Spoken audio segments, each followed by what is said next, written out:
We have to pretend something is happening as we're settling into our seats and make the audience think that this isn't a fully scripted podcast that I painstakingly write out every word to. Yep, you definitely... Every 2 weeks. It's why we can only do every other week. Do you know how hard it is to write a 2.5 hour long podcast on Wicked? Well, it's certainly harder than the screenwriter's work. Oh, fucking idiots. So what are we doing again? Who are you again? They want you to take the roles. Ah, shit. A Boy Meets World script got stuck in here. That always happens on brand new episode of Soon to Be a Major Motion podcast.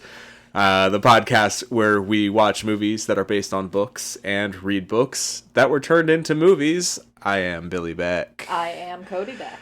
Cody, how have you been? I got a bad grade in dentist. You got a bad grade in dentist? Yeah. How bad's the grade? C? I have to get a root canal and a crown. Oh. Not even in the place I was complaining was sensitive. And then she told me that my teeth are the equivalent of wrapping a thin sheet of paper over your nerves. So I get special toothpaste now. Yay. Having a body is hard. I did not consent to having a body. I would prefer to be an abstract concept. I want the ending of The Good Place. Let me just exist as thoughts. No, the thoughts are the bad parts. Let me exist as thoughts with access to entertainment to drown out the thoughts. That's awfully similar to what we're talking about today, but how are you? How have you been? I was on TV. You were? Tell me about it. Manchester City. Yeah, I know. Check off Bill Talks About Soccer off your bingo cards. The club has a match day live show. It's like an hour and a half to 2 hours before kickoff, and then a half hour after kickoff and halftime for every Manchester City men's game and some women's games. And they are on tour. And one of their tour stops was Los Angeles. So as a member of the group, I was expected to be... You say member. You're on the fucking executive board of this group. Yeah, I've got like a pin and everything. What's this? Let me get the pin. Aren't you the accountant? I think technically I'm the treasurer. Committee. My pin says Official Supporters Club Committee. So they were doing this in the Dome section at Cosm, which is a fancy sports bar here that does live events. Like, it's a big dome screen that surrounds probably 2/3 to 3/4 of this stadium seating area. Does it predate, or is it a response to the Sphere in Vegas? I think they were coming up around the same time as people were going to Disney World and riding, or Universal more often, and riding those rides and thinking, how can I make this a thing that isn't expensive to produce? Fair. And the Sphere was way more expensive than Cosm is. But what they do is they take, if you don't know, they take a 360-degree camera and put it next to the actual TV cameras at sporting events. And when you go watch the game at the bar, it feels like you're at the stadium. It, like, legitimately feels like you're sitting in the stadium, except it's climate controlled. And also the TV broadcast is, like, floating in the corner, so you can still watch the TV broadcast for replays and whatnot. Very, very cool way to watch a game.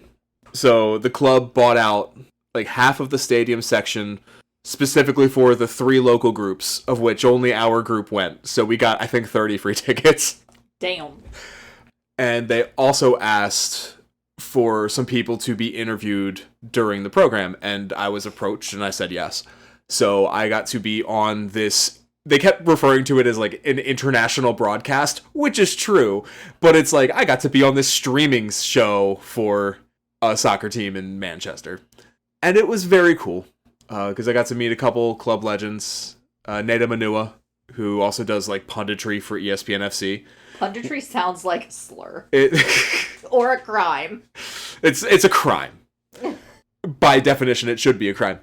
No, he does that work for ESPN. And it was funny when we got to the venue, we met up with somebody from the club. He was like, "We'll show you where we're sitting," because he took us up the escalators, and at the top of the top escalator, Natum was standing there at the top, shaking everyone's hand like a Walmart greeter. I was like, "Is that what they got you doing now?" Scott Carson was also there.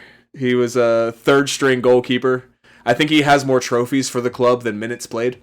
I don't think that's possible. Honey, he's got, I think, 12 trophies with the club, and I can't remember a game he played the entirety of. They were showing highlights of him, and it was all from training. And then one save against Newcastle. I was going to say, I know him from that documentary. Yeah. So he was there too. And then for some reason, Angel City legend Ali Riley was there. So I got to meet Ali Riley. Which I'm deeply envious of. I know. I was going to text you as soon as I saw her, and then I decided, no. I'm going to wait till I get home and show you the picture. Is this my payback for the fucking Steve Carell thing? Yeah. Actually, yeah, it is. Deal with it. But yeah, it was a really fun experience. We won, beat Arsenal 2-0. And as of recording, we are just barely top of the league for the first time since August. Lol. Awesome. But yeah, that was the exciting thing I did in my life. That's very cool. Because life is so exciting these days. Full of entertainment and sport and distraction. You know, sometimes life just feels like all I'm doing is watching TV. Everywhere you go, there's just a big screen. Just a big fucking screen. Somebody telling me what to do, how to think. You know, that reminds me of a movie I watched the other day. Oh. Yeah. It reminds me of Fight Club by David... We already did that episode. Shit. Fuck. Wrong script. You didn't erase hard enough. Oh. Shouldn't have fired that line producer. I'm a mess today. Mark's in the corner just like, hey. He's typing everything out in French. Like the director of the movie I watched the other day, Francois Truffaut's Fahrenheit 451. Hey, did you know? That's based on a book. I do know, because the man at the beginning of the movie told me. If they would have printed it in words on the screen, I wouldn't have been able to tell. You can read. Shit, I'm reading Mark's lines now. Listen to A Treatment, a podcast about stories. Yeah, Fahrenheit 451. Yes. Based on a book, twice made into a movie. Cody, did you have to read this in high school? No, I actually did not. This is the first time I have read any Ray Bradbury that is not a short story. Okay. I think I've talked about this before, but basically I was in... The way my school worked, it was divided into 4 levels for classes. So you had the life skills, which were essentially students that had developmental or learning disabilities. You had the college prep, which was basic... a step above life skills, basic. You're probably going to go to college, but if you're not, whatever. Then you had the level 3, which we considered like the gifted students, and that was like, you want to work a little bit harder, but you don't want to be in AP classes. And then level 4 was AP prepared. You are doing this for college credit. Sicko mode. Yeah, basically. And I feel like that was a basic tier system in high school. My high school was basically the same thing. Yeah. So I was in AP all 4 years of high school, and part of that was basically once you hit junior year, you essentially got to choose what you read. It was even more so when you got into senior year. That particular teacher really didn't give a shit what you read as long as you could justify it to her, which is how one girl read the entire works of Chuck Palahniuk. Polinick. Damn it! I was so confident. Do you want me to correct it, or you want me to leave that in? No, I'm going to leave that in because I'm going to call out much better podcasters than us on the Small Beans Network covered Fight Club, and the amount of times it said Palahniuk... Do we have beef with Michael Swaim? No, I have no beef with Michael Swaim. Michael Swaim is a sweetheart. He just has some really bad opinions that I don't agree with on things, and pronounces it Palahniuk. Okay. Which a professional podcaster, you'd think. But also, could it be a bit? It could be. It wasn't just him. I was gonna say, because Michael Hobbs on Maintenance Phase deliberately mispronounces shit as a bit. Oh, I mean, I had to edit out my butchering of Nikos Kazantzakis when I attempted it. Reading it the first time across the room, I just trimmed that from the end of the Wicked episode. Beautiful. I'm not one to judge. But yeah, so because we were in the quote-unquote higher level classes, they had us reading stuff that was not on the general reading list. So, like, Bradbury wasn't even an option. I think the Martian Chronicles were, but that was not in our class. Mm-hmm. And that was a really long-winded way of me explaining why I managed to avoid reading one of the most prolific and important science fiction authors until my 30s. You're in your 30s. Shut up! You're older than me! Oh. You're in your mid-30s. You're going off script. I love this fucking bit. So, now, did you read this? Or any Bradbury in high school? I don't think I read any Bradbury. If I did, it would have been maybe one short story in a short story block. Was it the horrifying one about the girl that gets trapped in a closet during the one time the sun shines on Mars? I couldn't tell you. That one sticks with me. I just think of a sequence of weeks in probably 10th grade where we read a bunch of short stories. I don't remember none of them. You don't remember A Rose for Emily? Who? Why'd she get the rose? She killed a gay man and kept his corpse in her bed. Yeah, Faulkner had some problems. Let's go on. So, I didn't read Fahrenheit 451 in high school. I know it was assigned because on like the walls of a classroom where kids had done like presentation boards or something, I know I saw Fahrenheit 451. And I think it was on the list of options when I did Screwtape Letters. I want to say in the 11th grade. I think that might have been when it was an option. It intimidated me. It scared me because I was a good little boy. And it always would pop up on banned books lists. Which is deeply funny. Which is crazy. So my first, like, the closest I had to an introduction to it in high school was on a Five Iron Frenzy album. Why has this... If I had a nickel for every time you have been introduced to a great work of literature... What? Via Reese Roper. Farewell to Arms? I would have several Is a nickels. Great Five Iron Frenzy song. I mean, it's certainly not a great fucking novel, but let's... That song fucking rips. But they had, I should say, back-to-back tracks on All the Hype, their 2000 album. The first track was called Fahrenheit, which was a song of regret for homophobia aimed at Freddie Mercury, a.k.a. Mr. Fahrenheit. Okay. And the next song was called 451. And and bear in mind, year 2000, probably written in 99, if not earlier, a brutal critique of the Christian music industry and being afraid to try something new.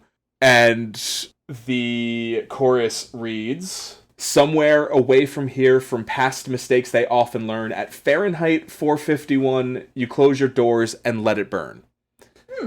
And all I knew then from that was that Fahrenheit 451 is about burning books. That's all the knowledge I had until I watched it this week. I feel like all of the cover editions also make that pretty clear. Like, I have the 60th anniversary edition, and it's a book, but the book slides out to be a matchbook. Mm-hmm. And then there's that's good. There's the traditional cover, which is a man in paper armor that's on fire, or there's fire in the background. The other thing is, I realized I regularly got it confused with Slaughterhouse-5. Same. Which is funny, because they're both kind of about war and the how dropping of bombs. Fucks with you. Yeah. So... Yeah, I was getting a lot of Vonnegut vibes from this. Ray Bradbury kind of feels like the more serious, taking himself more seriously version of Vonnegut. Yeah, Vonnegut feels like he has a sense of humor. Vonnegut also feels like he's leaning into the absurdity to make his point, whereas Bradbury's kind of doing the opposite. He's making the absurd seem mundane. Yeah. So, I guess we're going to get into it a little bit. Before we do the trailer, do you want to run through the basic premise of the novel? Yes. So, the basic premise is that Guy Montag, our protagonist, is a fireman. Monday Man. Yes. And his job is to, whenever there is seditious content discovered, which is specifically books, it is his job to dispose of them and the house that they are stored in by burning it. And he meets a 17-year-old girl on his walk home one night who basically asks him a couple questions about himself, and the final bit of their conversation is she asks him, "Are you happy?" And then he goes home and his wife has accidentally or intentionally attempted suicide. And it kind of spirals into the unraveling of everything he believes about the world. And it ends with nuclear ? War? Okay.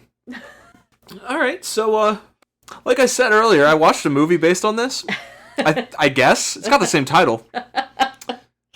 And it was directed by Francois Truffaut. This is our first foreign language filmmaker? Even though this film is in English, it was his first. He came up doing... Yeah, I think you're right. Because even if we have done... Like, Joy Luck Club would be the closest, because like about half of that film is in Mandarin. Or Cantonese, I can't remember. But I think the filmmaker is still American. It's still American, yeah, Chinese American. Yeah. So, yeah, I think this might be our first, which is shocking because it's taken us this long. Yeah. And I've got how much fucking like Kurosawa on the shelf? I could make you read like just the 10 Commandments from the Bible and we do the Decalogue. Oh god, no. No. mean, I'm fine with that. No, I'm not fine with that. Oh, why did I even suggest? Why did I put that into the universe? You don't want to emotionally scar yourself again? No. That fucking wrecked me. But no, it's Francois Truffaut. He was a big director in the French New Wave. If I wanted to, I could have Mark do a little biography on him and just like splice it in here, but I'm not going to do that to Mark. He's best known for Jules and Jim and The 400 Blows, which is like semi-autobiographical. I'm not the biggest fan of 400, but I understand the quality of the craft at play. I think he's a very good filmmaker, just not necessarily my cup of tea every time. Although as I get older, I enjoy it more. But in the 60s, it was his first English language picture, which he still wrote the screenplay for entirely in French. And it was released by Universal, and I don't know why I'm still ranting. Cody! Let's watch a trailer? Fahrenheit 451. Ray Bradbury, America's leading science fiction novelist, wrote it. Julie Christie, Academy Award-winning actress of Darling and Dr. Zhivago, and Oscar Werner, winner of the New York Critics' Best Actor Award, star in it. We shall see each other again? No, we shan't. Why pretend we shall? Directed by internationally famous French director Francois Truffaut. And now, a rare privilege, candid scenes taken during the shooting of this exciting and suspenseful story of the world of tomorrow. Fahrenheit 451. Is there an idle moment between scenes? Press photographers are quick to take advantage. For the public, of course, the big news in Fahrenheit 451 is Julie Christie, an actress with that most precious commodity, the ability to create, project, and kindle a mood in the audience. Her range, so strikingly demonstrated in Darling and now in Fahrenheit 451, is almost unbelievable. Pensive, cheerful, somber, artful, gay, relaxed, taut, bewildered, determined, loving. Nuances, subtleties, delicate shadings that are a director's dream, and for viewers, a delight.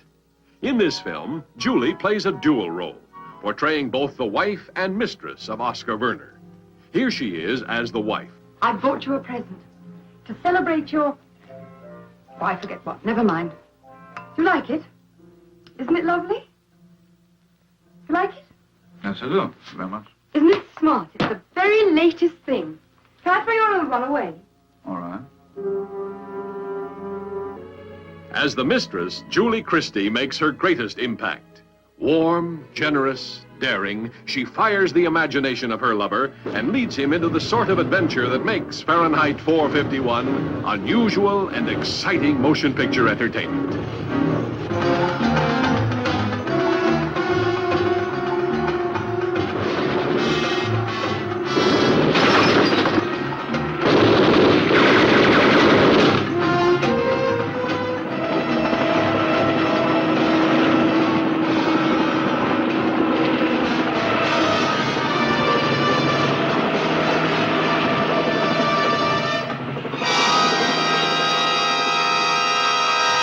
Sometimes you find a gem with an old trailer. Wow, that trailer feels like Truffaut was like, make sure you don't compliment Oscar Werner. Like, at least that trailer was definitely from 66. The first one I clicked, you pointed out the music was wrong. Yeah. It was some dubstep, and it was a fan trailer from like 8 years ago. I don't know if there's a real trailer that wasn't... But anyway, Fahrenheit 451. Yeah, like you said, it's about a guy named Montag, and he's a fireman, which means in a situation in which something dangerous is happening in an apartment, like a book is being read, he shows up and he makes sure to put out that danger by setting it on fire until it's gone. And he runs into a woman who lives in his neighborhood named Clarice on his way home, and she asks him if he's happy. And he goes, oh, I don't know. And then, well, he doesn't say that. He says, of course I'm happy. And then he finds his wife almost dead. And along the course of that happening, a spark is lit when she asks him, when Clarice asks him, have you ever read the books before you burn them? So he steals one and reads it. And he becomes enraged. Well, this is how I read it, at least. He becomes enraged that there's this whole world of knowledge and information and depth of humanity that he doesn't experience in society anymore.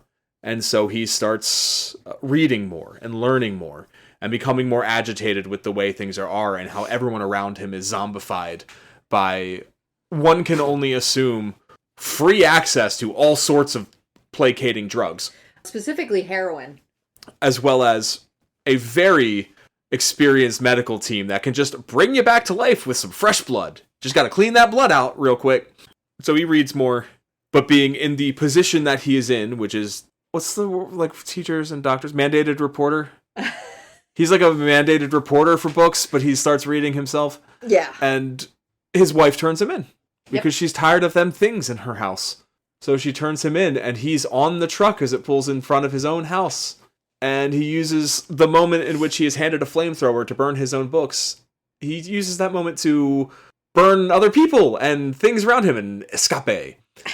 And he and Clarice escape to the end of the train tracks where the book people live, where everyone walks around having memorized one book to preserve them for future generations, and hopefully long enough for someone to reinvent a printing press and allow books to be read again. What a cheerful, happy ending. So there's a couple major deviations from book to film. Yeah, you mentioned a nuclear war. So we'll start at the beginning. Clarice dies. She's introduced. He has a handful of conversations with her, and then he doesn't see her for about a week. And his wife casually mentions that she meant to tell him, but she's pretty sure that Clarice got run over with a car and died 4 days before. Oh. Well, we completely lost whatever book she was memorizing.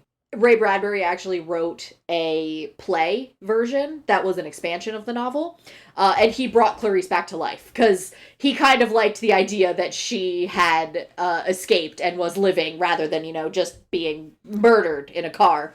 Just quietly, ruthlessly killed off screen. Yeah. Which, happens to the other main woman in the book. So... the second thing is that the firehouse has what is known as a mechanical hound, which, those robots that are like vaguely dog-shaped? Oh, the shit that Boston Robotics is doing? Yeah, it's like that, except imagine it comes with a lethal injection. Oh, don't worry, the U.S. military is working on that. Yeah, so it basically, you feed the biochemical signature of something to this hound, and it tracks it down and kills it, whether that's a rat, a cat, or a person.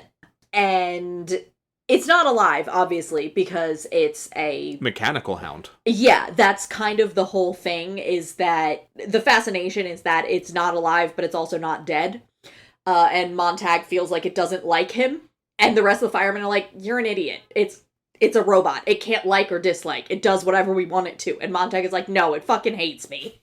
And eventually, at the end, instead of being pursued by people, which he is still, he's being chased by the hound. Yeah. It's very... And then what happens? He survives, of course. Okay. He runs into the river and basically hides in the river and changes clothes and then escapes it.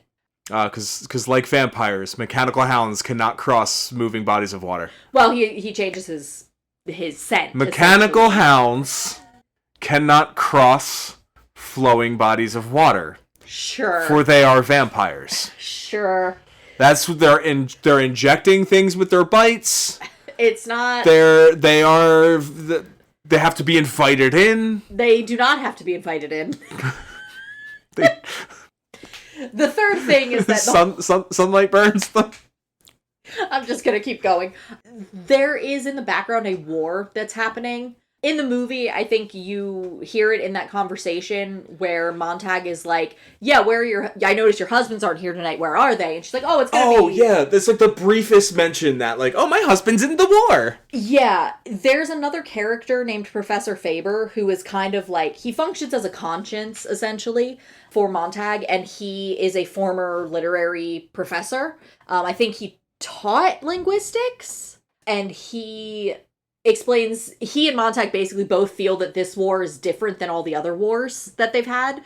There's the throwaway line where Montag is like, we've started and won 2 atomic wars since 2022.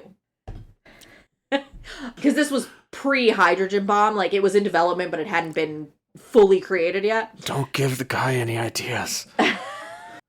So... Do you think when he starts wars, then ends them, he adds them to his peace list of wars he's finished? Probably. Fucking loser. So, the war is kind of hovering in the background, and obviously because Montag is a fireman, he's not going to be called in to the army. And Faber points out, like, all the newsreels and stuff are saying 1 million men have been mobilized, but it's closer to 10 million. And they also... basically the prevalence of the overhead bombers that they keep hearing throughout the novel is more and more intense until the final scene when they do drop the bombs on the city. And it's not super clear because I'm pretty sure we were aware at that point, like there were immediate radiation effects. So I don't know if they're specifically supposed to be nuclear weapons or if they're just regular weapons. But it levels the city where they come from, which is some nondescript city east of St. Louis. Cleveland. I mean, it could be. It's a bus journey away, so probably. Too close to St. Louis.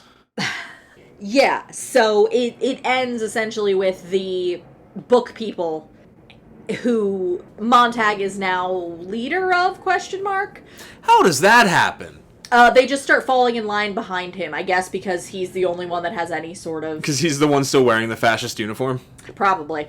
Oh no, you said he changes his clothes. Yeah, the other thing that's a little less important or of a plot point is that the book that he remembers, his thing that he's committed to memory, is the Book of Ecclesiastes.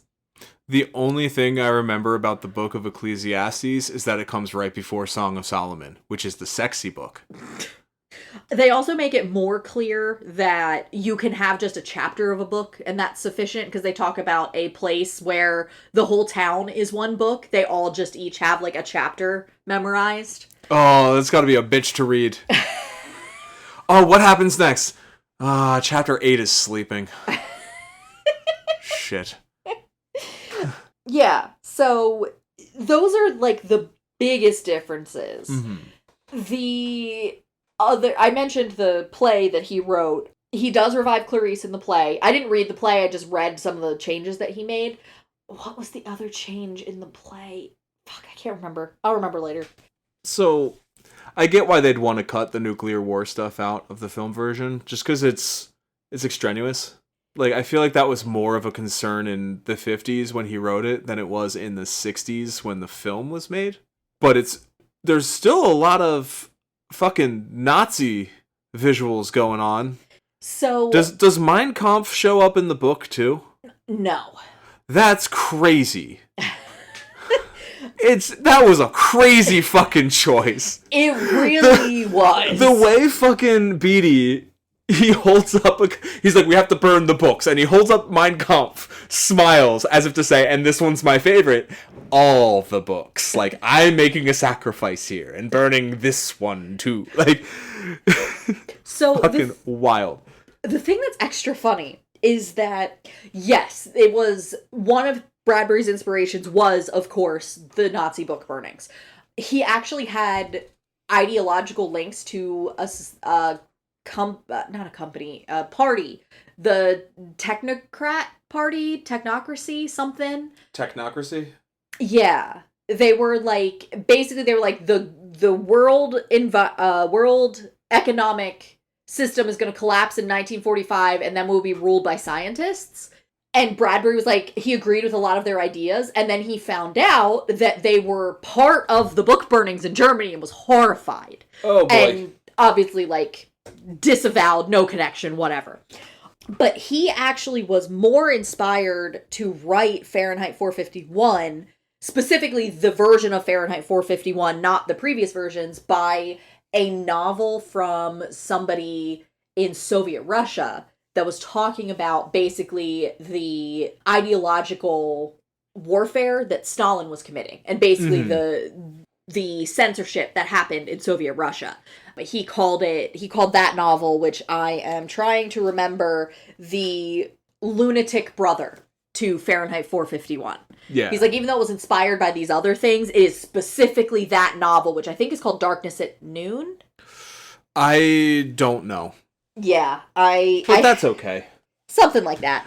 So someone will correct you in the comments. Please listen and like and comment and subscribe. But yeah, so it was, as much as the Nazi imagery is really prevalent, it's more his own inspiration was more on the Soviet Russia side. Yeah.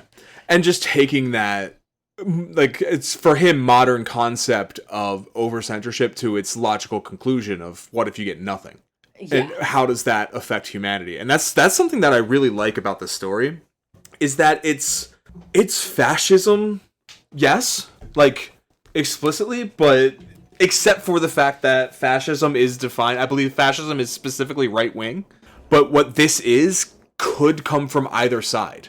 Like, you could ban books with the best of intentions, like trying to ban a Mein Kampf. But then how does that snowball? Eventually you end up with nothing. And I will say I did also watch the 2018 HBO Max, or it's not even HBO Max, it was the HBO adaptation starring Michael B. Jordan. Yes. As well, and that one was way less subtle than Truffaut's.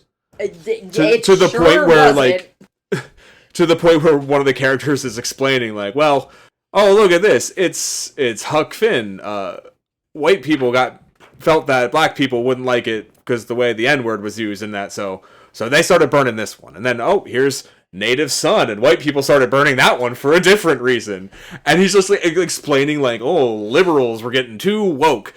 And, like, also, conservatives didn't like being called out. Like, it's like, politics. It got, like, weirdly specific with it. I almost prefer that there's no political end to it. Like, you don't know how the society got there in the Truffaut's version. So, something fun. Yeah. By fun, I mean horrifying. Apparently, at some point between publication and 79, there were censored versions of Fahrenheit 451. What the fuck? So they wanted to get it taught in schools, and so they started removing the objectionable language and some of the references to drugs and such. And apparently at some point, one of those copies actually ended up getting to a printer. And so that was the copy that was being printed. And a student actually reached out to Bradbury because they realized the version they had in school differed from the mass market paperback edition, and brought it to Bradbury's attention. And Bradbury raised hell with his publisher and found out that it hadn't been them, it was somebody else. Yeah. And so he actually, it's called the Coda, which I believe came out with the 79 edition, rips into editors and talks about what you do, how you destroy a text. And in that, he goes into a rant about how the minority is taking control. And that's also pulled from Beatty's speech in the novel, which I'm actually looking for right now, where he basically says that, yeah, black people didn't like Little Black Sambo, so we can't show that. And women didn't like this because of this. And the cigarette people didn't like when we published literature about how cigarettes were bad for you, so we started censoring that, etc., etc. And eventually gets to the point where you have I think he calls it the paste pudding norm. Yeah, that's the scene in the attic library where he's like, this philosopher is right and everyone else is wrong, and then this philosopher says he's right and everyone else is wrong, and it just makes people crazy reading these books. Yeah, and I almost prefer the Truffaut's version of it because, especially with some of the stuff that Bradbury says himself later, like he talks about how a college wanted to perform Fahrenheit 451, and then they ended up not doing it because there weren't enough roles for women.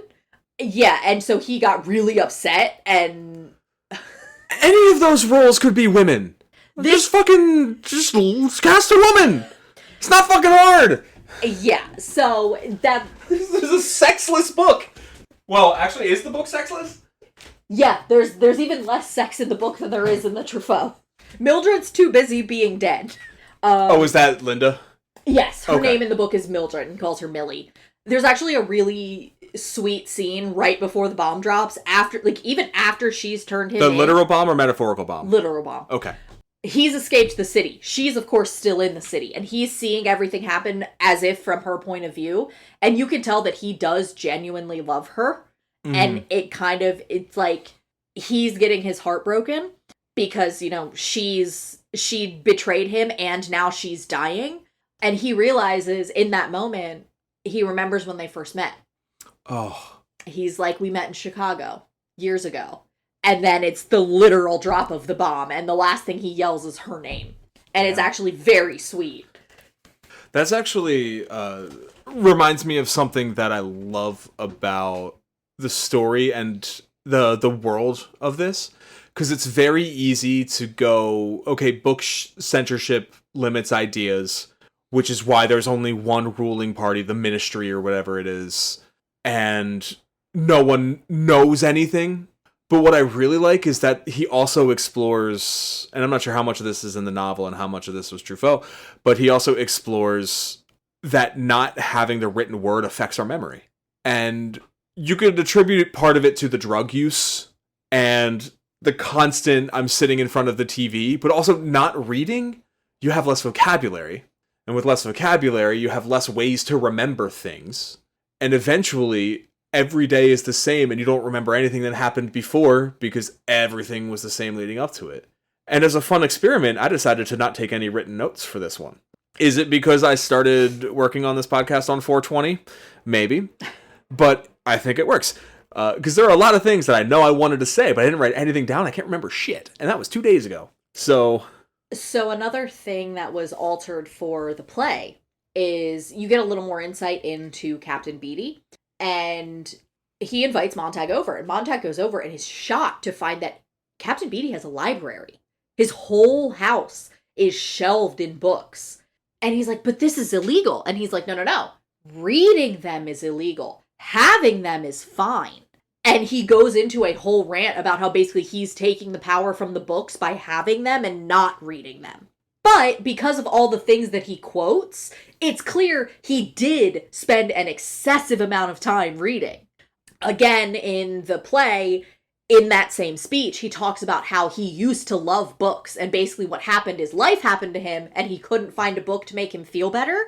And so he turned into a fireman. Basically, the books failed him, so fuck you forever. Interesting. Yeah, falling into the cult of they make you unhappy and I want to be happy. When no one's actually happy, they're just placated. Exactly. Yeah, I do like the character of Beatty because in both adaptations, it's clear that he is read. He knows what's in these books because he's read what's in these books. Yep. And he still chooses to destroy them.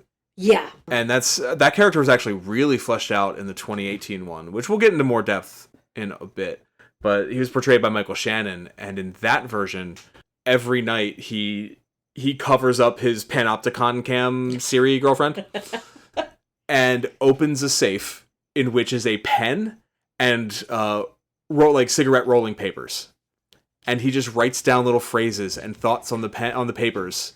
And then in the morning he puts the pen away and he burns his little papers and then he removes the lamp from his Panoptic girlfriend. And it's such an interesting thing, like, as you see the dichotomy of that character, like, he understands the power of books and the written word, and he's still using it to make his mind function better, but he still cannot be seen doing it. It's less clear in the movie because I if this isn't clear, I actually watched the Truffaut with you. Yeah. For our reader or for our listeners. I forgot you were there. You were very high. It was 420 after all. So, was it Beatty? It is actually made explicit, and again, I'm saying explicit because this is all coming from the point of view of Montag, and we have to assume he is a reliable narrator. Is it first person or third person limited? It's third person limited from his point of view. Then I would assume reliability. Yeah. Well, I mean, Katniss isn't a reliable narrator. That's neither here nor there. She's first person, though. Oh, you're right. She is. Never mind. He, at some point, I can't remember whether it's when he's running and, like, he's, like, chilling in the river and trying to, like, move on with his life, or if it's while he's walking and looking for people, he realizes Captain Beatty essentially used him to commit suicide. Mm-hmm. And he realizes, he's like, he was just standing there yelling at me. He didn't try to go away. He didn't try to get out of my way. He knew I had a weapon. He was egging me on. Why did he do that? And he realized... Suicide by cop!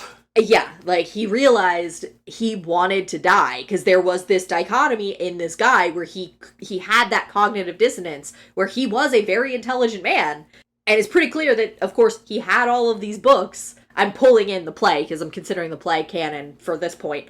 Bradbury.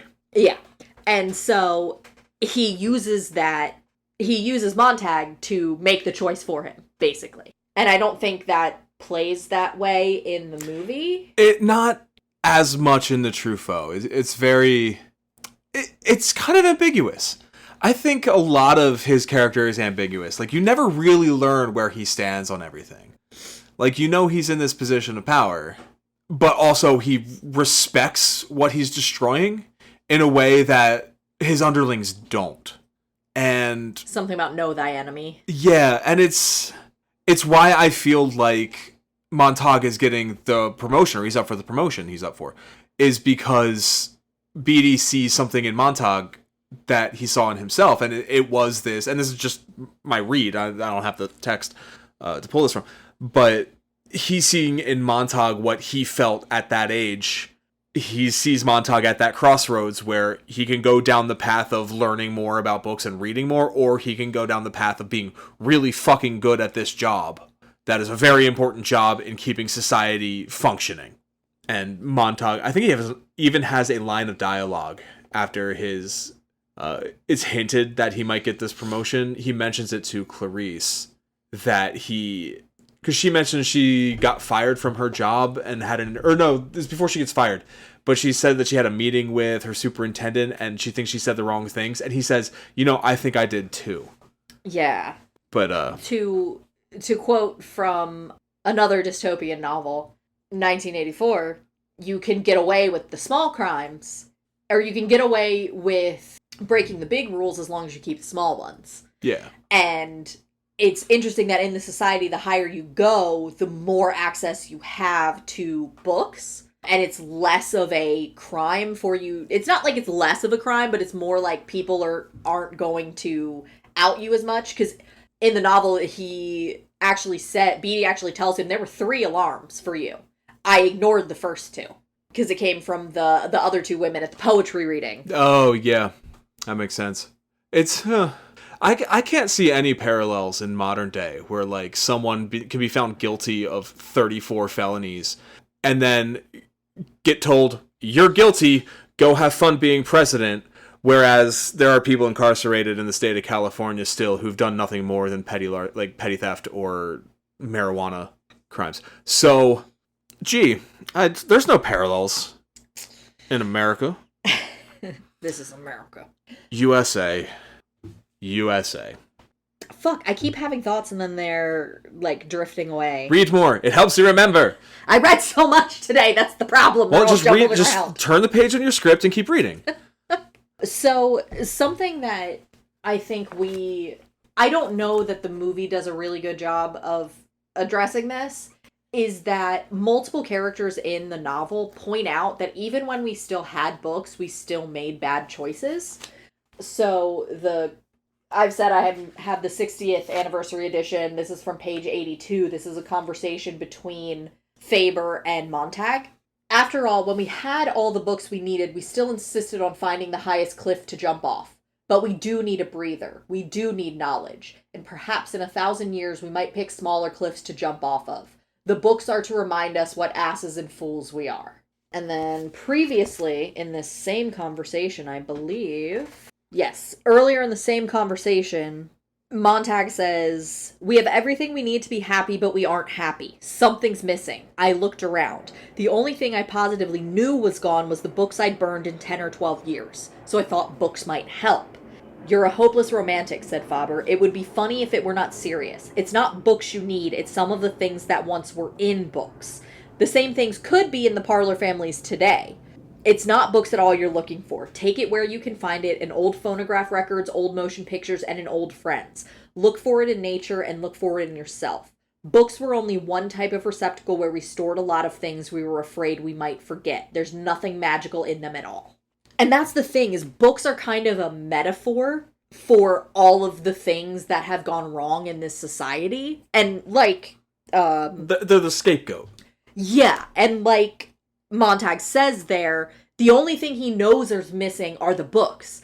But that's the thing, is because of the stuff that the books contained, you need that to move forward. Yeah. And for our younger audience, so this was written in the 50s, the film came out in the 60s. Back then, the internet did not exist. Computers were the size of buildings and could contain maybe 128 megabytes of data. I was going to say the amount of data it would take to send a single text message. Which, yeah, like one text message or like a chapter of a book, maybe a 2-minute audio file. Books were information. Libraries were data centers.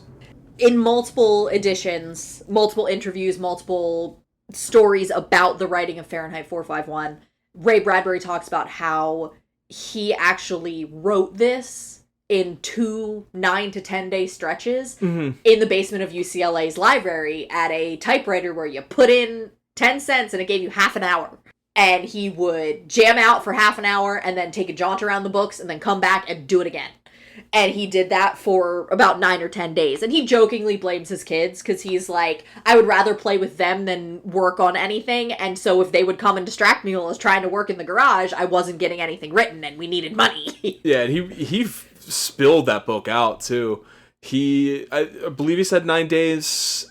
Montag is based off a character that he used in a short story previously. There were 3 iterations, essentially. There was the initial story, which was actually The Pedestrian, I think it was called. It was based on an experience he had in LA. He was walking around and he got stopped by a cop. And the cop was like, "What are you doing?" And he's like, his confrontational answer was basically, "We're putting one foot in front of the other." And apparently the cop then spent a little while interrogating them. And he was so appalled that this cop dared to stop them for the crime of walking around that he wrote this short story called The Pedestrian. Yeah. And then The Pedestrian slowly evolved into something called The Fireman. Mm-hmm. And then The Fireman was the first edition. It was going to be collected as part of I think it was 3 short stories, or maybe as many as 8, and then it slowly got whittled down to 3, and he was going to expand The Fireman. And then that's when he did his second 9 to 10 day jaunt and basically doubled the length of The Fireman and turned it into Fahrenheit 451. And I believe he originally sold, it might have been the Fireman version, was originally sold to Playboy. It was in issues 2, 3, and 4 of Playboy, is what he said on that interview I just watched. So he says, Ray Bradbury says, "Young men, you're welcome for the success of that magazine." I know that when it was originally set into a novel, it was part of Ballantine Books, which was new at the time. And the cool thing about Ballantine was that they were going to do everything in-house, both hardcover and paperback, so that you didn't have to share any of your royalties with the hardcover manufacturers. And this is the same, the guy that created Ballantine also had done Bantam Books, so he was an experienced publisher.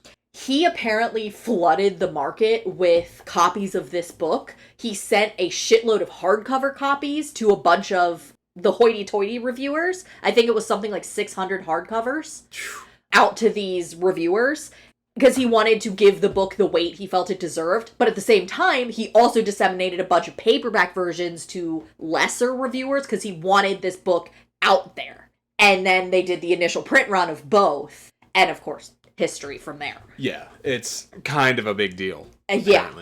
I believe this was also his first novel that wasn't just a collection of short stories.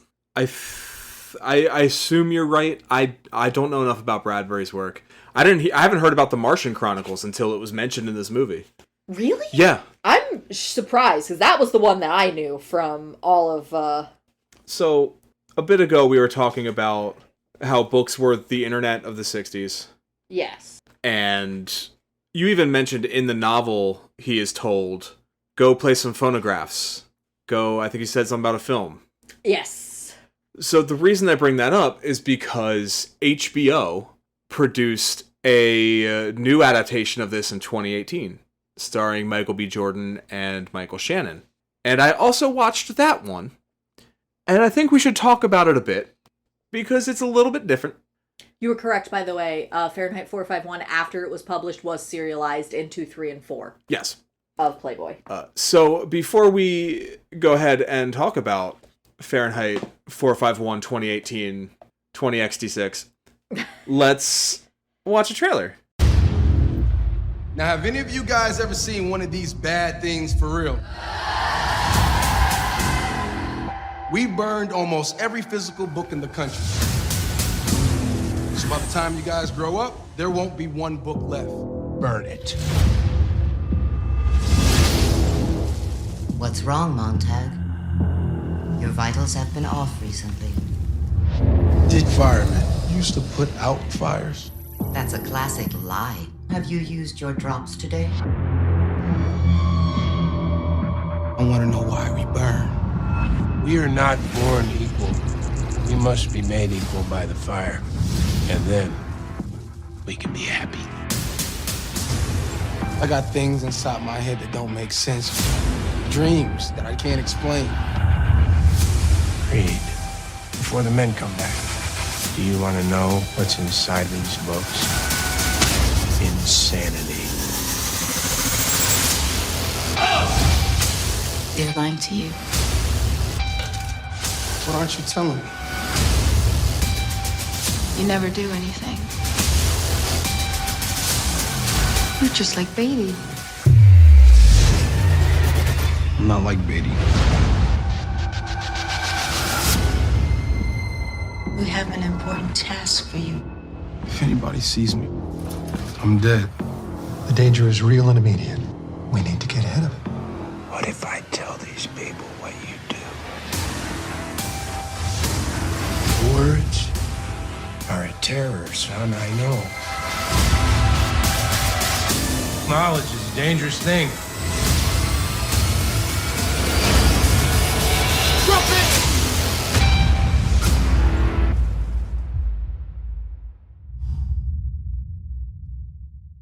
So, what jumps out at you watching that trailer, Cody? It sure looks like they've put a lot of... They've kind of compiled all of the dystopian aesthetics into one. Yeah. It looks like Blade Runner. It feels like Brave New World. It feels like 1984. It feels like Looper. Yeah. Like that very near future where it doesn't look like cars have changed, but technology has advanced. Yeah. And there are some things that this film does really well, and some things that it doesn't. And where this version sits in my mind is the result of an episode of The Treatment where we wouldn't call it Fahrenheit 451. We would call it something different. And it would be clear that it's based on it. We would still have based on the novel by, but we'd probably change some names and call it something different. Because it is the same structure, the same things happen, but so much of the context is warped and changed by a modern lens. Yeah. So the way that this film does it is written language has morphed into internet shorthand mixed with emojis. And they're not burning books specifically, they're burning what they call graffiti. And it is anything that gets on the internet, which the very closed off, limited, heavily censored internet they refer to as the 9. Anything that shows up on the 9 that is not allowed. So any books, films, music, art, culture is what's basically being erased, not just the written word. So people in this can read, but they don't really understand because they don't have any context for fucking anything. It's Harrison Bergeron by Kurt Vonnegut is a short story where I'm thinking specifically the line where he says we have to be made equal by the fire. Mm-hmm. Harrison Bergeron is a universe where everyone is made equal. So basically you get brought down to the lowest level. And if you're smarter than other people, they basically implant something into your brain that disrupts your brain every couple seconds with an electric shockwave, so you can't really form a thought. If you have good eyesight, you have to wear glasses that distort your eyesight. If you're particularly athletic, you have to wear weights, etc. Yep.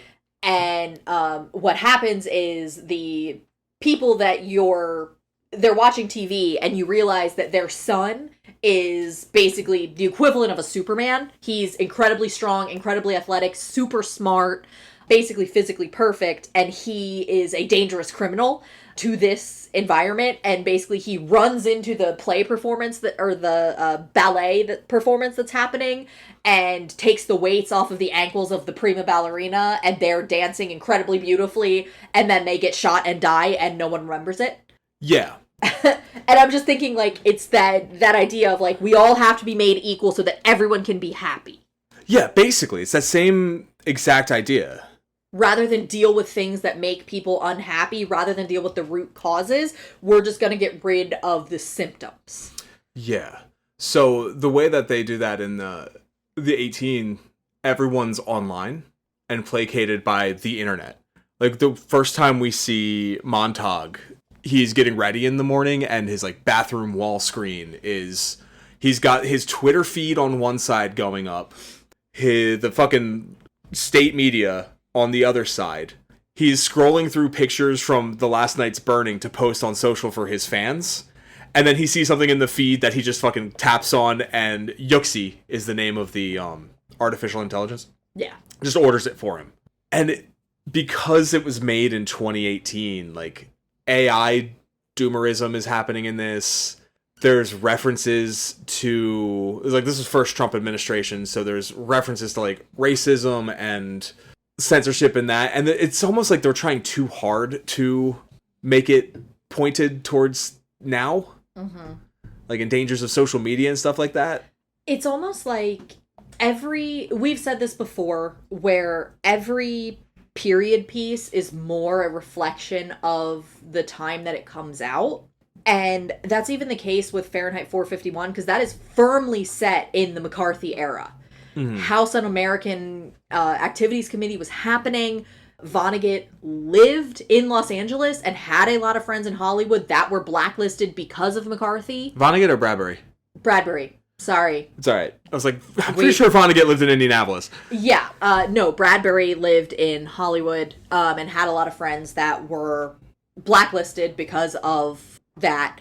And he also left the country for a little while. And by the time he came back, McCarthyism was already falling out of favor in 54. Mm-hmm. So basically, he published Fahrenheit 451, dipped to go to write a screenplay that ultimately never got produced. Or no, he dipped to go write Moby Dick.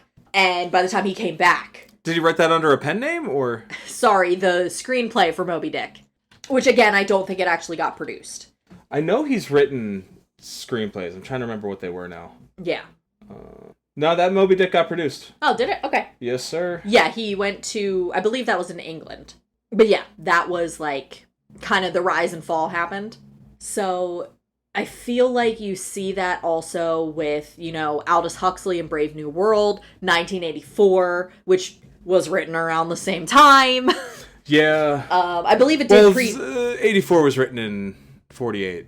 Yeah, so it predated it slightly. Yeah. Because he references it in one of his editions where he's basically like, we're heading towards 1984, the year. Yeah.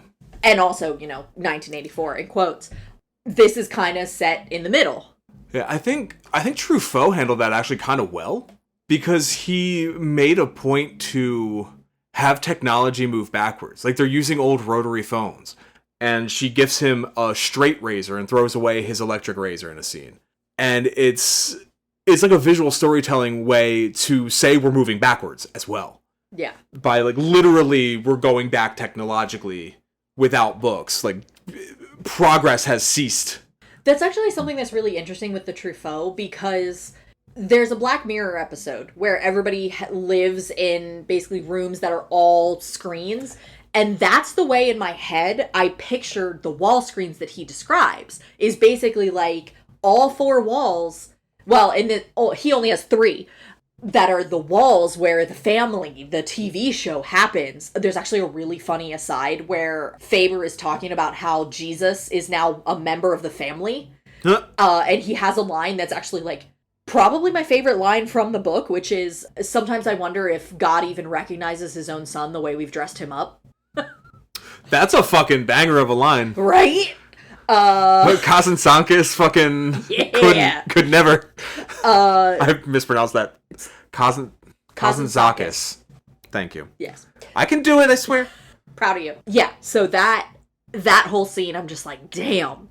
But it's the technology that is described by Bradbury is supposed to be so fantastical. There's no way just 10 years later Truffaut was going to be able to capture those ideas on screen. Yeah. So he just kind of went backwards, and he made it timeless in a way. Yeah, which is a good way to handle that. Like, the only vehicle we see is the fire truck. Which looks like a toy. It's like a fucking barge that they're standing on with a never-explained chair on the front of a hydraulic piston on the top, where, like, you'd expect a ladder to be. And all I can assume is, if someone's reading on the 4th floor, they sit fucking Oscar Werner on there with a flamethrower and lift him up so he just shoots in through the window. So, okay, something that was in the Truffaut that they really don't explore, but I think is actually really well done, is there's this conversation that happens between Beatty and Montag, where he's like, Beatty's like, remove the distractions and we'll all be happy. But you also have this, like, simmering resentment from one of the other firemen, that, like, Montag is getting looked at for promotion and not him. So I'm like, clearly there's still unhappiness happening. And it has nothing to do with the book. It's the fucking jealous guy who keeps showing up. Anton Diffring? I don't remember the names of anybody in this, other than Werner. And I feel like he's been in other stuff, because I vaguely recognize that face, because it's a very specific face. But, like, he sees him steal a book from the attic library. Yeah. He's in the school when he goes with Julie Christie to try and get her job back, dressed as a school teacher. Although I could also see that being like a hallucination of Montag's almost. Could be, or it could be he's being sent to spy on Montag specifically, and that's why he's got costume changes and disguises and whatnot. But yeah, I did like that element of the film a lot. Because I think it's one of those things where it's really subtle, and you don't necessarily need it to pay off. And it does ultimately pay off in the way that, like, Montag does fuck off, and so this guy is gonna get that job now. But it also kind of doesn't matter, because they're in their own worlds. But I just thought that was a clever little thing to throw in there. Yeah. It's like, unhappiness will always persist because humans will always want something they can't have, whether that's knowledge, whether that's a job, whether that's whatever. Yeah. Humans are always going to be human. It is human to not have the same emotion all the time. In fact, that's called sociopathy. If you're... Yes. You know, Truffaut makes it a world of narcissists. Yeah. Where there's the lady kissing herself in the window, and there's that scene where before he even gets home, his wife is just feeling her own tit, and then... Which is fascinating, because they did it in the... I think it was one of the extras you were doing. I didn't catch it while we were actually watching it. It slides immediately from a girl on the train touching her own leg to that shot. I'm like, she's doing the same thing. Yeah. They're showing that she's part of these people. That's so good. Yeah, it's really... But it's subtle. It doesn't hit you over the head with anything. Yeah. Even the opening credits, and it's the only time I've ever seen this in a movie, are spoken. It's the voice of the guy, I can't remember what book he is, but the main book guy at the end is reading out the, like, legally required opening credits. Yeah. There's no printed word on screen until Montag opens a book. And that's really fucking cool. I also think it's interesting the choices of books specifically that Truffaut uses, because apparently a lot of them were from his personal collection. Because it's David Copperfield is the first book that he reads. Then, of course, it's the dictionary. And ultimately, the book that he ends up becoming, which is Tales of Mystery by Edgar Allan Poe. Yeah. Which is fascinating because in the book, it's the Bible. He literally has a copy of the Bible, and that's what he kind of uses to entice Faber, because he calls him and he's like, how many copies of the Bible are there still around? How many copies of William Shakespeare's work? Implying that he has those too. Yeah. I could sell these for crazy on eBay. I think it's really funny that it's like the Bible, which is verse, which is considered, poetry, especially if you're reading the KJV. It depends. Well, yeah, I was going to say it depends on the translation, and it also depends on the book in some translations. Some are in verse and some are in prose. Yeah, which, no. Like, I think only one of the Gospels is technically in verse. But, like, generally it's considered to, because of the flowery language in a lot of the translations, it's generally often considered to be... both, especially the King James. Yeah, and then later what he does, instead of reading from the Bible, because he's, left that... I think he's left that with, what's-his-face, with Faber. He reads from a book of poetry. And that's kind of what gets him caught. That's what makes his wife turn him in. So it's just, like, those two things, which are, like... I don't want to say the highest form, but kind of, like, the most inaccessible forms of language... are the kinds that he, like, is trying to attach himself to. Because it's a form of language that only exists on the printed page. Like, to an extent, there's music as well, but music is still different. Because there is some music that is not poetry. Fairies, Air, and Death Waltz. I still think about my former coworker who said that, was it Nicki Minaj is the greatest lyricist of our time? And her big song at the time was... Was it Monster? No, was it You a Ho, You a Ho? Was that her? I mean... I don't know what I'm thinking. Whatever her song was popular at the time was in no way poetry. Yeah. But digression aside, it's a form of writing that of language that really only exists in writing. So something that the editor of the original version really wanted Bradbury to put in long, almost James Joyce style, almost streams of consciousness into what he remembered as the books, because in the sense of like they were going to be ads that he remembered from commercials and like other missed media stuff to show like, yes, he remembers the book of Ecclesiastes, but he also doesn't know enough to separate out this drivel that's like ad content, and the other people don't know these books well enough to pull it out either. And so it just kind of gets committed to the thing, committed to the canon as is. Like how I watched my copy of Hot Shots Part 2, which I taped off a TV when I was a kid, so many times off the TV version. I still know where the commercials start and what the commercials are when I watch it on DVD without them. Yeah, but Ray Bradbury was like, no, that's too depressing. I want it to be hopeful. Thank you, Ray. The other thing that makes me think of is... It had to do with commercials. Oh, they're listening to the audiobook, because I listened to bits and pieces of the audiobook just to get the rhythm of it. Mm-hmm. The Denham's dentifrice scene. There's a scene where he's going to see Faber, and he has the Bible, and he's trying to commit it to memory, but the ad is interfering in his head, and so it's like the rhythm of the ad with the rhythm of the words he's trying to remember, and they're all getting lumped together, and it's like, it's Auditory, there we go. It's auditory chaos. Oh, my everyday. Recording this podcast right now, hearing the music upstairs. Yeah, so it's really interesting. Just listening to certain sections of it on the audiobook version, really interesting. I think that's my favorite part of the whole story, is how not having books fucks with every other aspect of humanity. Yeah. And oh boy, did the 2018 one fuck it up. Yeah. They made Clarice an information broker. Like she's so there's natives are good people, and eels are bad people. And because of the lack of subtlety throughout the rest of the film, they don't actually explain this part. But I'm pretty sure as language breaks down, and this is derived from like the fucking Newspeak shit in 1984. Yeah. I'm pretty sure that natives are native speakers, or is shortened from something like that, or native users of the Nine, which is the internet, and EELS is short for illegals. Because after we got rid of all them Mexicans, yeehaw, who's next to scapegoat? People who learn. Can't let those people with brains in the country now. They're saying I'm bad. And I'm pretty sure what the thesis of that version was. A lot of burning of computers. Which I feel like that would be very toxic. Yeah, it's probably not good. It's probably why everyone's got fucking brainworms, you know? So there was a special edition of this book. Sorry, it just popped into my head. I don't remember which edition it was, but there was a special limited edition of the book that came with asbestos covers. That's... I bet they don't advertise that because they don't want to get sued now. They were, I think it was like either 200 or 250 signed copies by Ray Bradbury that were... How did he die? I think he was just old. I know he lived long enough to become a Republican.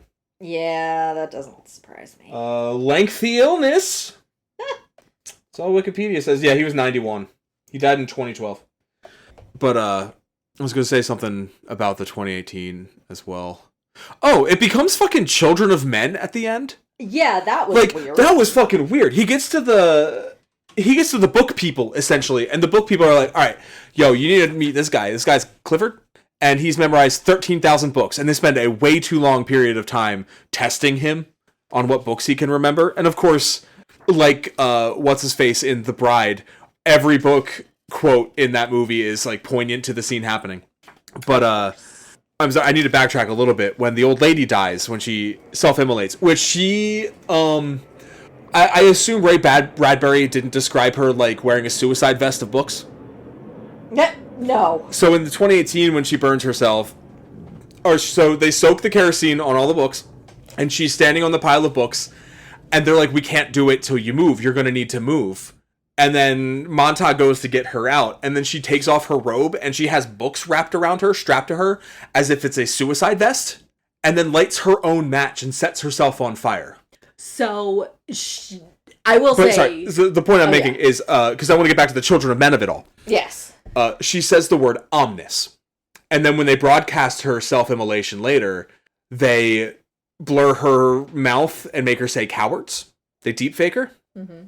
And Omnis is a project that the book people are working on, where they've basically genetically modified a parrot to allow the human brain to basically use the piece of genetic code to read books or something.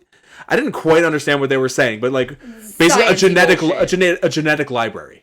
Okay. So he gets to the book people and they're like, "We have a mission for you. Here is Clifford and his pet bird. You need to get him to Canada where the scientists can replicate." And of course, Clifford dies, and in his dying moment, Montague releases the parrot, and at the end of the movie, we see it flocking with other birds, and hope is spreading, I guess.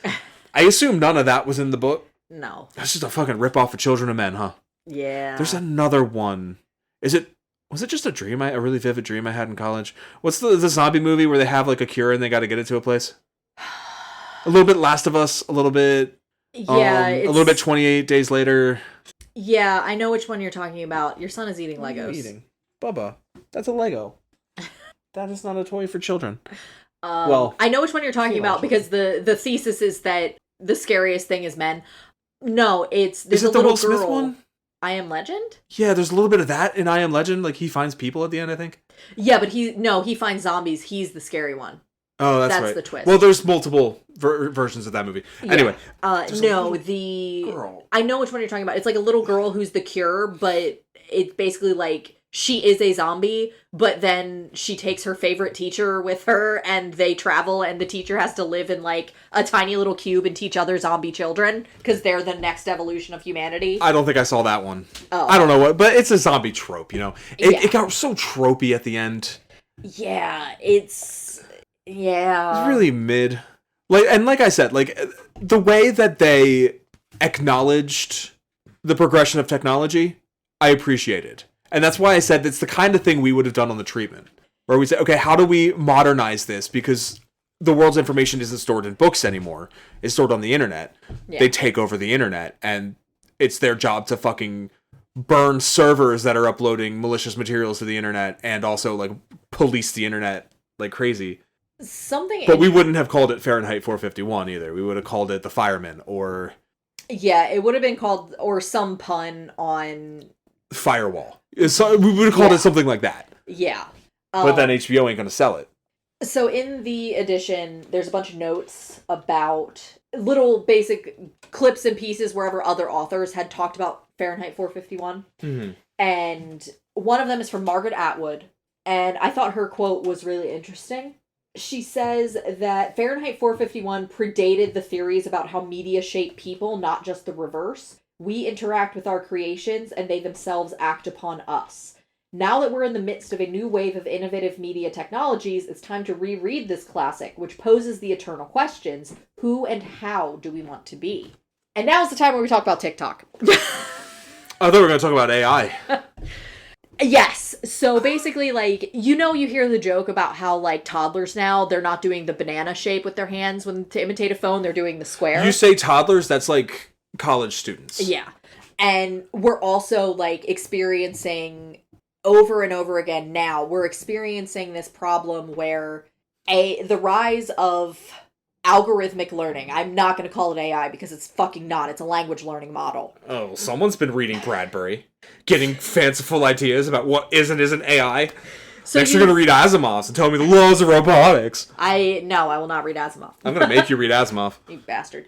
So, you've got ChatGPT. You've got Claude. You've got all these other fucking... Who the fuck is Claude? Claude is like a Microsoft one that I think specifically does coding. How many Microsoft ones do they need? Apparently... Because they already had Cortana. Fucking Cortana. They stole it from Halo. Well, they bought Halo and then used their property. Yeah. Fuck Microsoft. I believe... They got burned for being a monopoly in the fucking 90s. That's how fucking shitty that company is. Yeah. Claude, I think, is specifically, like, one of the tech ones. Like, Yeah. It is designed for use in tech. We're experiencing more and more that people are using these technologies and losing... We have already seen there is a literal, demonstrated scientific lack of brain activity. It shows your brain doing less activity when you use AI to do things for you. I actually bullied some of my coworkers for writing their emails with AI. And now they don't. Or at least they're smart enough to hide it from me. Oh, I've told my marketing guy that I don't read his emails because if he can't be bothered to write them, I'm not going to be bothered to read them. So we're seeing that. We're seeing that people, when they are faced with a challenge and they don't know what to do, they panic and turn to AI. Like, I'm thinking about the stories that I've heard of people who are going to fucking escape rooms and asking ChatGPT to help them with the escape room when it's a room it's never been in before. Yeah. It can't help you with a puzzle it doesn't know. It's just going to give you, like, some response on a generic Reddit post that got a lot of upvotes. That's all it's going to fucking do. Exactly. Whether or not that's true.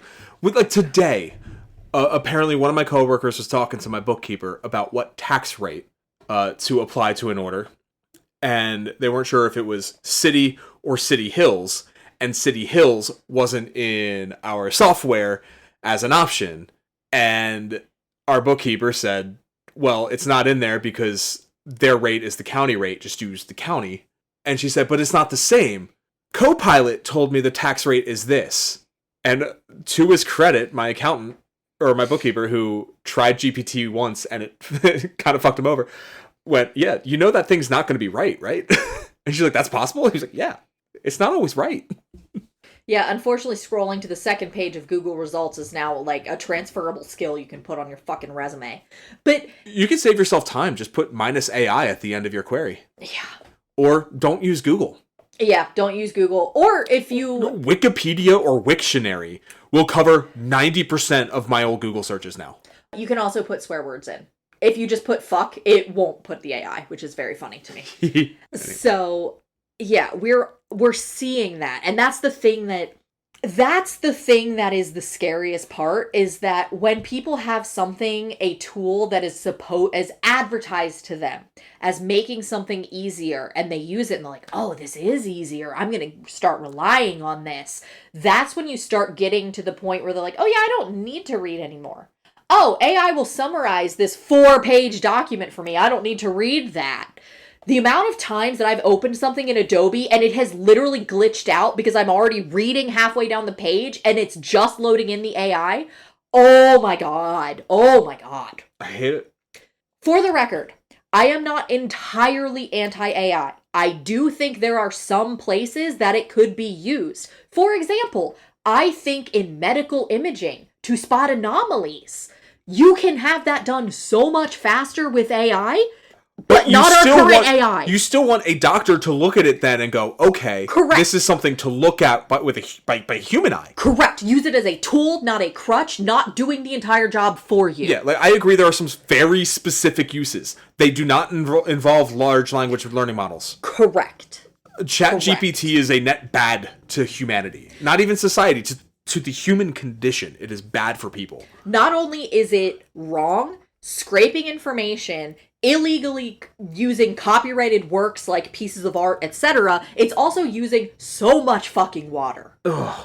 Way more water than we even thought. Data centers, dude, are burning. I think they're causing more, like, just data centers in the US alone are emitting more greenhouse gases than entire nations. Yep, that is correct. A horrifying thing.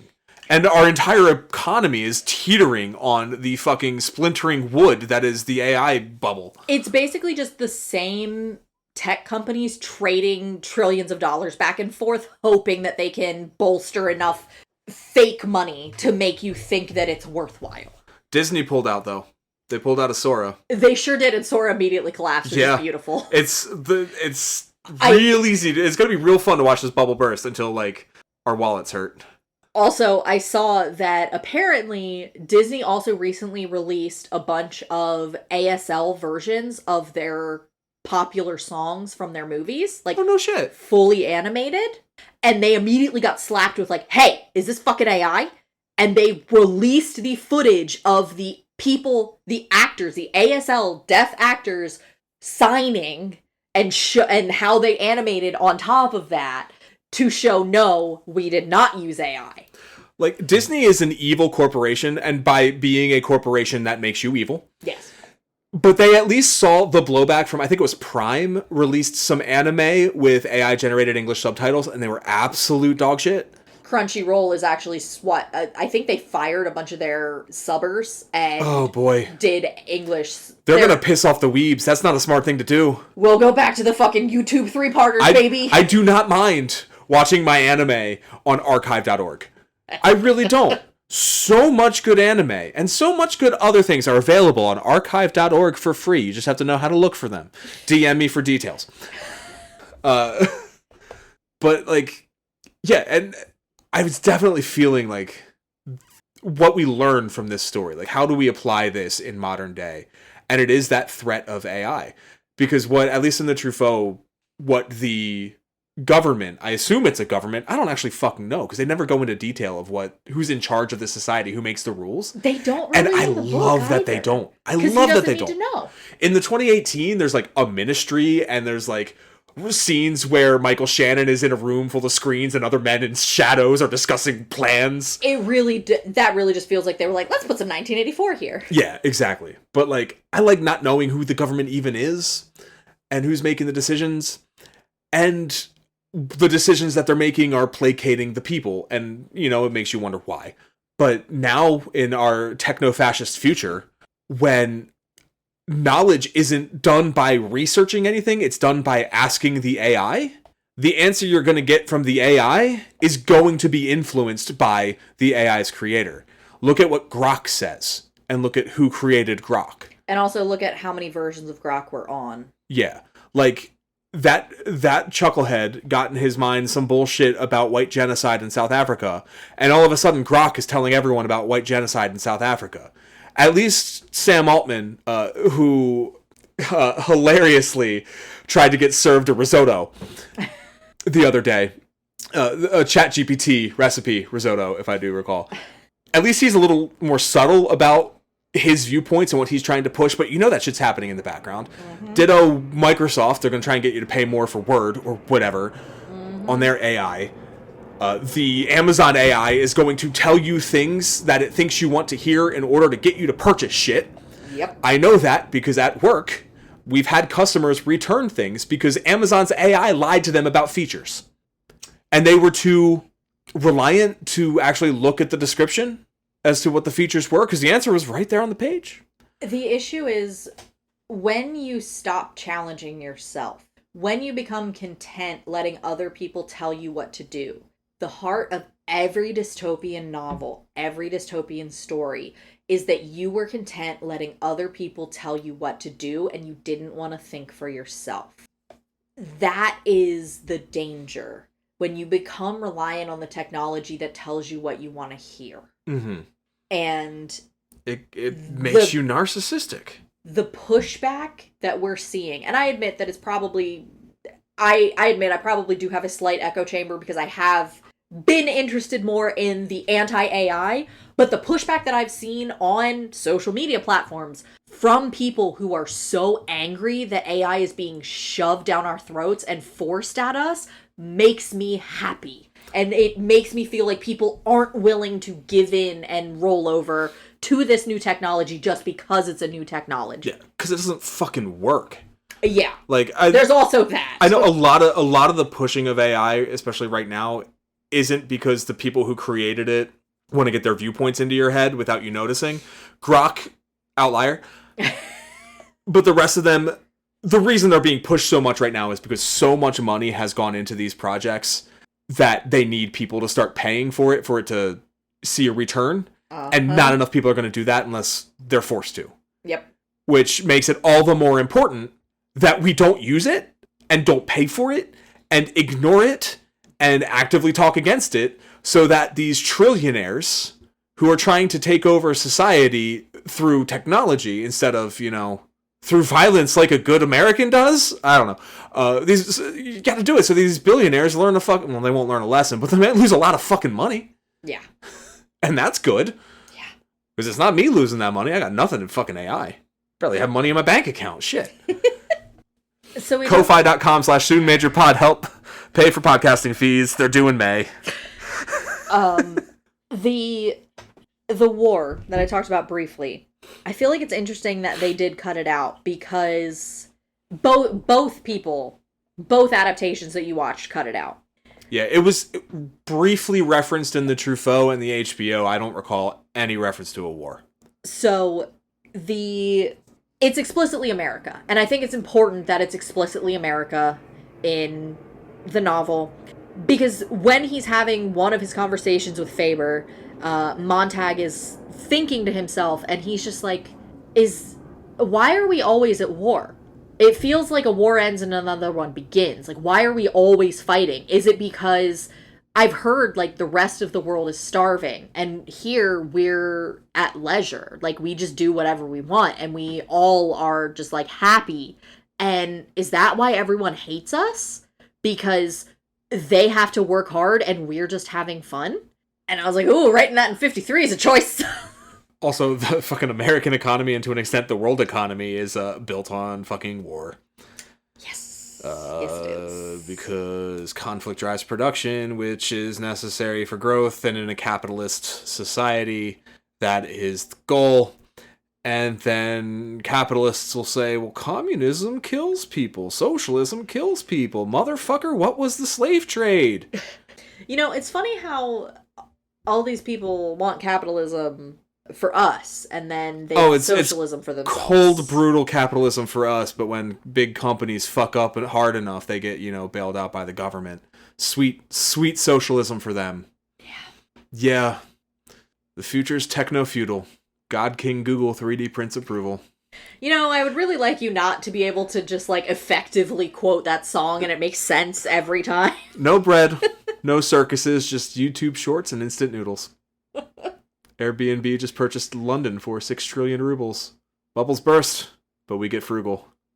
Business as usual. Cody, do you recommend Fahrenheit 451? I do. It's not difficult to read. It's short. The version that I have is 157 pages. And then there's all that book is so thick. What are you talking about? So everything. I was going to say when you said 88 and you were towards the beginning of the book, I was like, why is he talking like he's at the end? Yeah. That's all rising action. Sorry, it's 158 pages. Oh, that extra page, man. The rest of it is all criticism and historical context. Gotcha. So yeah, that's... Oh, that is a fucking educator's version. It sure is. This is... Is that the censored one that was being read in schools? No. Okay. No, this is 250 pages all told.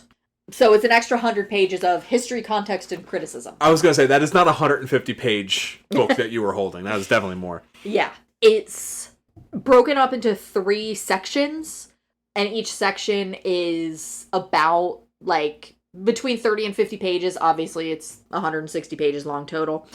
So yes, I do recommend it. It's not as linguistically dense as Last Temptation of Christ was. It's not a difficult read, but it's not an easy read. They assign it to kids in high school. So it's definitely one of those ones where you might want to have an edition where there is some historical context that does give a little bit more depth to the story that's enjoyable. But I did enjoy it. Yeah, that's about all I have to say. What about you? Do you recommend either of the 2 versions? So the Truffaut version, I liked it a lot more on the second watch. I liked it enough on the first watch. I was also really high. But... You know, we never even talked about Julie Christie playing both roles. Oh, yeah. So now's as good a time as any. I can't think of, like, anything on a, like, technical or... What's the word I'm looking for? Like... Production? Yeah, everyone involved in the Truffaut film, it seemed like, was doing their job well. And like you said, I want to highlight Julie Christie. She played both Linda the wife, and she played Clarice. Just, like, short hair is Clarice, long hair is the wife. Yeah. And the idea behind that from the production staff was, A, couldn't find individual female actors to take either one of those roles because they were too small. Yeah. And also, instead of pitting them, like, against each other as foils for each other, they were played as 2 sides of the same coin. And there's more humanity in that. And I think they were right to do so. I think it works really well. It doesn't take you out of the picture at all. There's other things that took me out of the picture, like when he's putting on his firefighting suit, and it's very clearly reversed footage. And I was like, why the fuck did they do that? And it was because they couldn't get him in normal speed to put the helmet on in one motion, so they just reversed a later shot. Yeah. Like, shit like that is happening. But it's visually engaging. They do some really clever, really subtle things. And I think part of the reason I got more out of it the second time was because then I went and I watched the 2018 one in between. Which, like, does not know the word subtlety? Yeah. Like, it just really explained some stuff out. So that when I went back and watched the Truffaut again, there are beats where I remembered the scene and how it was handled in the 2018, and I was like, no, I like it more subtle here. Because it's not necessarily this exact thing that Michael Shannon's saying. That's an option for what's happening here, but it could also be something completely different. We don't know. And that's more interesting to me on the rewatch. So the Truffaut one I would check out. The 2018, it's not terrible. It's a good sci-fi movie. It's a good dystopia movie. I don't think it's a good adaptation of Fahrenheit 451. I think Michael B. Jordan's really good in it. I think Michael Shannon's really good in it. They both make some good choices. I think the ending is definitely from a different movie. I named it earlier. It's also just very interesting that I think that's the only one where Montag dies. Yeah. Which, like, you feel like the story is building to one of the characters dying. And I guess Clarice dies in the novel. But I was honestly surprised. Dies too. Yeah. Well, Beatty dies, but you expected one of the protagonists to die. Ah, yes. And, like, Montag survives, Linda survives, Clarice survives the film. It's as close to a happy ending as you can get in this society, where the happy ending is them just reciting the one book they know for all eternity until hopefully someone writes it down again. Since this is our series on books you didn't understand in high school, or whatever we're calling it, I think we're going to have some homework assignments for this season. Class, you at home, you are class. Your homework assignment is to let us know what book you would choose to memorize as a book person in this dystopic future. Oh, I didn't even mention the book person thing. So Truffaut wrote the script in French. And in French, the word for book is livre, and the word for free is libra. Liberté, equalité. Yeah. So the pun there is book person is free person. Pun doesn't work in English. Yeah, I think they clumsily make it good. Yeah, it's so fucking clumsy. It's the best they could do, but god damn, that's so much better in the French. But yeah, so what book, Cody, would you be tasked, or would you task yourself with memorizing? So, are we going, it has to be classic, or are we going... I mean, let's assume if we're at the point where we're memorizing books, they don't have to be classics. Somebody smarter than us is doing the classics. Okay. Because I think that there's 3. There's a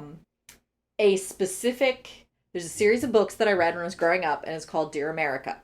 And there was one book in particular that I reread over and over again, and it is called A Coal Miner's Bride, and it is a story about a 16-year-old girl who comes from Poland to America during the Pinkerton strikes. Oh boy. What a time to be alive. On coal country in Pennsylvania. I think she's specifically in Latimer, Pennsylvania. And I read that book so many times as a kid. So I think I would do that. That would be one of my options. Another one would be Pachinko by Min Jin Lee, which is a novel about a woman who gets pregnant out of wedlock in Korea during World War II, just before World War II, by a Japanese man, and she ends up marrying a priest and going to Japan anyway during World War II, and it's about basically the saga of the life of her and her children and what happens to them in being Korean in a deeply racist Japanese society in World War II. And then ultimately, like, what happens through... It would be considered an epic. Mm. And then last, I think, would either be Uprooted by Naomi Novik, which is a fantasy novel about a woman in a forest that is haunted by evil and her growing in her magic, or the entire Wild Magic series, which is a quartet by Tamara Pierce, because that's another series I read a lot as a kid that I really, really liked. What about you? What would you choose to memorize? So my gut instinct is select novels from the Animorph series. Probably the first 6, the last few, the David trilogy, and maybe some spot ones in the middle there. Can you imagine just the David trilogy? Just it's important to the overarching plot of the franchise, you know. Hi, I'm Psychological Horror, the novel. Hellraiser by Clive Barker? What are you doing here? I would not want to hang out with Hellraiser. Or the Hellbound Heart. Oh, yeah. I would not want to hang out with the Hellbound Heart. Who's that crying in the corner there? Oh, the art of the deal. What if you have a particular translation that you like? Like, I'm the original translation of the Odyssey. I'm the Emily Wilson translation. They just punch each other a bunch. Another one I also consider is The Hitchhiker's Guide to the Universe. Just one of the funniest, most well-written, comedies that I've ever read. It's one I always love to go back to. And I have some joke answers. Okay. The Bible, so that when religious zealots come to me for information, I can tell them they're wrong, whether or not they are. Or the Dungeon Master's Handbook. Because, man, when there ain't nothing to do but listen to somebody tell a story, you gotta teach the people how to make up their own. It's time to play some D&D. We got nothing else, tabletop gaming.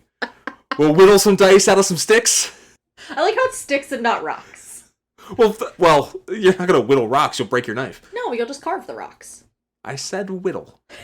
Okay, I'm sorry. As I'm reciting monster tables on my rocking chair on my porch at night, whittling more 20-sided die out of... Don't go up there. He's in the chapter about spiders. Somebody walks by, roll for initiative! You just start pelting them with rocks. Just throwing, unpainted die at them. Magic missile! Magic missile! It's an auto hit, no! You know what I wouldn't pick? What wouldn't you pick? To be my next one. Or to be my my novel. is our next episode of the podcast. Really? What are we covering next? There's no reason why I wouldn't pick this one. I think because Mark pointed out to me not too long ago that there is a new adaptation of this coming out as of time of recording in like a week and a half. So like within a week, you listening at home, an adaptation of a novel by a man we've mentioned a few times today.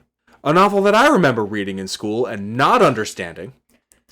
Because what do these cute, cuddly farm animals have to do with communism? That's right. We're going to talk about George Orwell's Animal Farm. Does it have an adaptation? It has 2. Well, actually, there's 3, apparently. There was a live-action one in 1999. We're not doing that one. There's a 1954 animated one that's going to be the focus. Ooh, that's going to be janky. It's going to be interesting. And I do intend to watch the shitty new 2025, 2026 animated Animal Farm as well, to bring that to the table. But Mark, because I know you like to watch the movies, just worry about the 54. But until then, you can let us know what novel you would memorize in this society by reaching out to us at our email address, soonmajorpod@gmail.com. You can also reach out to us at soonmajorpod on Blue Sky. Links to those social media accounts are in the link tree in the description of this podcast. There you can also find some goodies we've done in the past, as well as our Ko-Fi account, or Coffee account. I don't know how it's pronounced. ko-fi.com/soonmajorpod if you want to toss a couple bucks our way to help pay for podcast hosting fees. That invoice is coming up, and it's more expensive than you'd hope. So we would greatly appreciate anything that you could offer the podcast to keep us afloat. But until next time, I have been Billy Beck. I have been Cody Beck. And now to go back to my giant wall screen TV and tune into another episode of The Family. I have to play an ancient video game. Have to? Yes. Are you... I'm required at by law. gunpoint? Yes. If you don't play this game for 3rd graders. Hey, this one's for 4th graders. Oh, you got to the sequel, eh?